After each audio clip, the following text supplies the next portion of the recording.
Tak já si myslím, že první poločas jsme hráli vlastně to, co jsme chtěli hrát. Hráli jsme odzadu, bránili jsme vlastně od poloviny hřiště. A jako výsledek tam byl výsledek 0-0. Škoda, že měli jsme šance, když jsme proměnili, mohlo to vypadat jinak. Tak stejně jsme chtěli nastoupit do druhého poločasu, ale vlastně hned začal druhý poločas, první minuta, špatně odkopneme balón. Došlo tam i k špatnému vystoupení a že to Kuzmanovič trefil se, jak to trefil, tak to už jde vidět ty zkušenosti. Vlastně od té doby už jenom Havířov a my jsme už více otevřeli hru.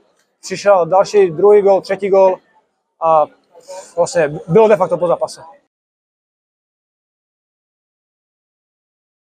To je těžká otázka, nejsem útočník, ale Václav vlastně 16 do breaku 2-1, kdy jsem odsutil vlastně stoper Václav, kroutil to dobře na zadní, to mi vyrazil golman.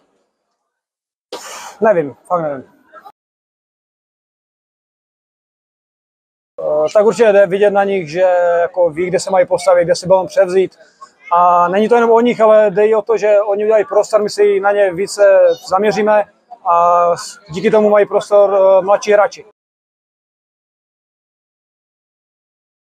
Tak, do 80 minuta bylo to 3-0, zápas byl de facto ukončený, ale gól jsem dal pořád. Škoda, že ten gól přišel v 90 minutě, že kdyby přišel o 10 minut dřív, tak by se s ním ještě dalo něco dělat, ale aspoň jsme to nevypustili a skončilo to 3-1. Tak zápas s Krnovem, to zase bude více o nás. Říkám, tady v Havířově jsme přijeli bránit, ať tvoří soupeř. Tuším, že s Krnovem to zase bude, že zaleze Krnov a my budeme bránit, takže chce to být trpělivý na balónu, rozsáhnout si nějaký dobrý balón a vyhrát.